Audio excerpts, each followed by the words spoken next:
Now this is the third part of your question number 4. The third part says examine whether the sum of marks obtained in SST and maths is more than that in science and Hindi. You have to examine, you have to check whether the science the marks obtained in SST or maths में का जो sum है, the sum of marks obtain in SST and maths और SST का जो marks का जो sum है, क्या वो ज़्यादा है साइंस और हिंदी में जो मार्क्स है उसके सम से. तो that we will discuss how we are going to give the answer to this type of questions. तो इसमें आपको मार्क्स के रिगार्डिंग क्या पूछा गया है, क्वेश्चन पूछा गया है, but in the pie chart it is given what angles. तो इसमें जैसे आपको एग्जामिन करना है कि वो ज़्यादा है या नहीं. तो कैसे चेक करेंगे इस टाइप के क्वेश्चन में, what you have been given the angles of the respective subject. तो वही चीज हम यूज करके करेंगे, इसका आंसर दे सकते हैं यस और नो. ठीक है, कि ज्यादा है या कम है या इक्वल है. ठीक है, तो लेट्स स्टार्ट. हम क्या करेंगे, सम निकालेंगे सेंट्रल एंगल का. किसके, जो रिस्पेक्टिव सब्जेक्ट्स दिए हमें. तो हमसे बोला है sum of marks obtained in SST and maths. तो what we will do, we will find out the sum of central angles of SST and maths and also the sum of central angles of science and Hindi. तो लिखेंगे sum of central angle of SST and maths.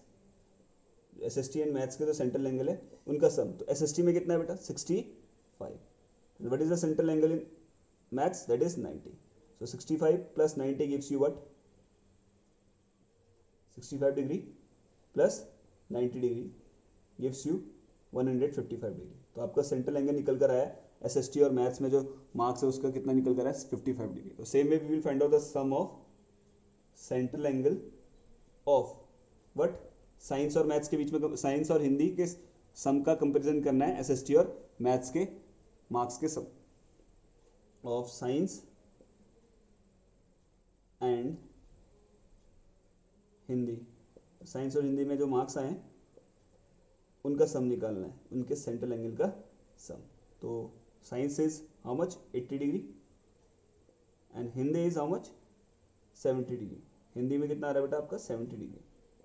Science में कितना है, 80, और हिंदी में कितना है बेटा आपका, 70. तो 80 plus 70 gives you what,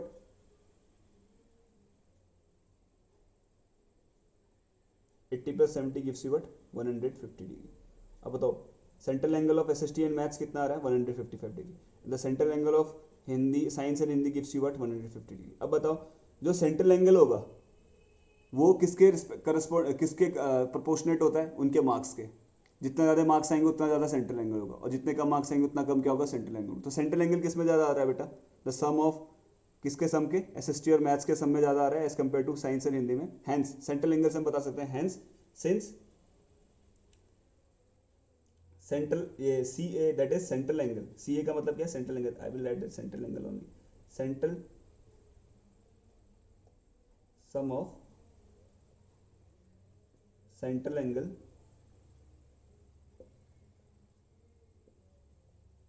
of SST and maths is more than that of science and science and Hindi. Hence marks hence sum of marks in SST and maths is more. ठीक है, तो हमने उसको एग्जामिन भी कर दिया और बता भी दिया क्यों, क्योंकि sum of central angle of SST and maths is more than the sum of central angle of science and Hindi. Therefore जो सम होगा मार्क्स का एसएसटी और मैथ्स का क्या होगा, मोर होगा as compare to science and Hindi. By using a central angle we have find out कि उसमें ज़्यादा होगा. और आप प्रैक्टिकल भी अगर आप मार्क्स फाइंड आउट करते हो एसएसटी एंड मैथ्स का और साइंस और हिंदी के दोनों का सम फाइंड आउट करते हो, you will find out the some is more in SST and maths. ठीक है, now we will do some extra questions based on the same this pie chart जो we will do by ourselves. जो first वाला होगा ratio वाला होगा, second वाला होगा, रिस्पेक्टिव सब्जेक्ट के निकालना है आपको, मार्क्स निकालना है, that I will tell you how to find out, ठीक है। So let's start. Now this is the extra question that I have added with this question number 4, which is what is the ratio of marks obtained in English to that in science। आपको ratio find out करना है किसके बीच में, English और science के बीच में जो मार्क्स हैं उनका क्या निकालना है, ratio you have to find out. What is the ratio, ratio is comparison by division, जिसमें आप डिवाइड करके करते हो दो क्वांटिटी को, same unit same type and same unit की जो क्वांटिटी उसका कंपैरिजन करते हो। तो यहाँ पे हमें मार्क्स का रेशियो फाइंड आउट करना है, but in the pie chart it is given what angle. तो एंगल क्या होता है वो मैंने आपको बताया था, जो सेंट्रल एंगल है वो किसके प्रोपोर्शनल होते हैं, जो मार्क्स उन्होंने ऑब्टेन करे।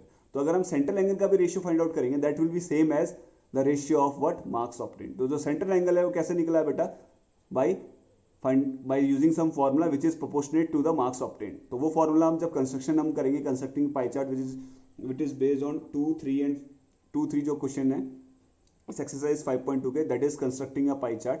उसमें आप सीखेंगे कैसे एक जो डेटा है उसके प्रोपोर्शनेट एंगल कैसे फाइंड आउट करते हैं। तो जैसा जितना ज़्यादा डेटा होगा उसी के अकॉर्डिंग क्या होगा, सेंट्रल एंगल फाइंड आउट होगा। तो सेंट्रल एंगल का अगर हम रेशियो निकालेंगे that will be equal to the ratio of the marks obtain in the respective subject. तो first of all we will find out the central angle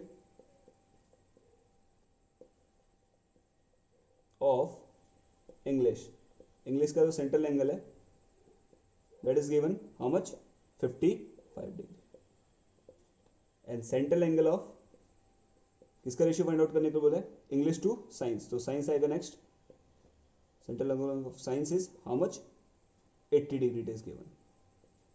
okay, now what we will find out, what we have to find out, we have to find out ratio, this is ratio of just write down the ratio, we have to find out ratio, किसके बीच में ratio निकालना है बेटा, English marks obtain in English to the marks obtain in science. 2 से पहले क्या है, English का कंपैरिजन करना है साइंस के साथ। तो इंग्लिश किस में आएगा बेटा, 2 से पहले जो दिया होता है that is on the numerator and what is given after 2 that will be on the denominator. तो 2 से पहले क्या दिया हुआ है, इंग्लिश। तो इंग्लिश में सेंट्रल एंगल कितना बेटा आपका 55 डिग्री अपॉन में 2 के बाद क्या दिया साइंस का सेंट्रल एंगल हमारा 80 degree.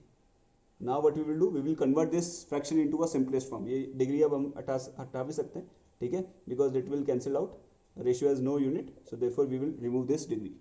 So this is 55, this is 80, both are divisible by what 5 से डिवाइड हो जाएंगे। This is 5 11 that 55 and 5 10 5 16 is what 80.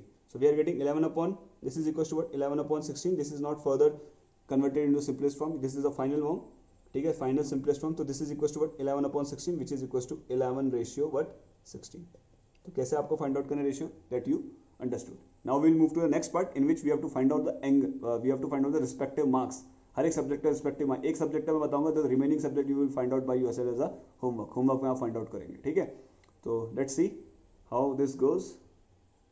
Now the next extra question is which is the 5th one, what is the marks obtain in maths. आपसे पूछ रहा है कि marks, क्या marks obtain किए गए मैथ्स में, that you have to find out. तो what you have given in the pie chart, only the angle is given. By using this angle and using the total that is 540, we will find out the marks obtain in maths. We know that total marks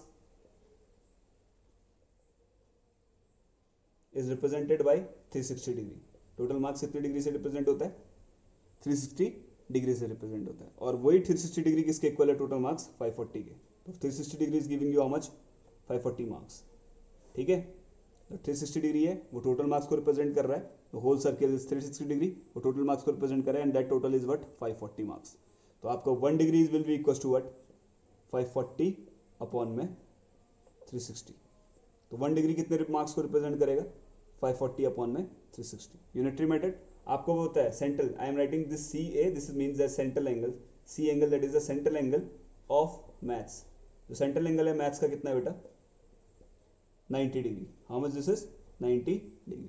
so 1 degree equals to 540 upon 360 marks. तो 90 degree will be equals to what, 90 degree will be equals to what 540 multiply divided bye 360, will multiply this whole by what 90 degree से multiply कर देंगे, जो 1 का quantity है उसको required से multiply कर देंगे। तो दिस इज 0 से 0 कैंसिल हो गया, this is 9 10 and this is 9 4 36। Again 2 से डिवाइड करेंगे, 2 2 ज़ा 2 5 ज़ा, ठीक है। अगेन 2 1 ज़ा 2, 27 टाइम्स कटेगा 54.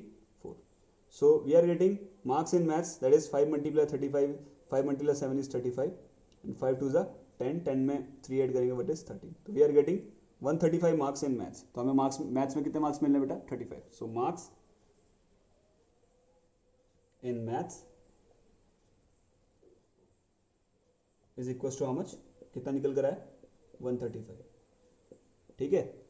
सो जो रिमेनिंग मार्क्स हैं, रिमेनिंग सब्जेक्ट में जो मार्क्स हैं, that you will find out by yourself as a homework, that you will find out as a homework, and one more question will be there which is based on the ratio that I will write down on the description box. So with this we finish up today's class. That's all for today. Have a good day. Thank you. Jai Hind.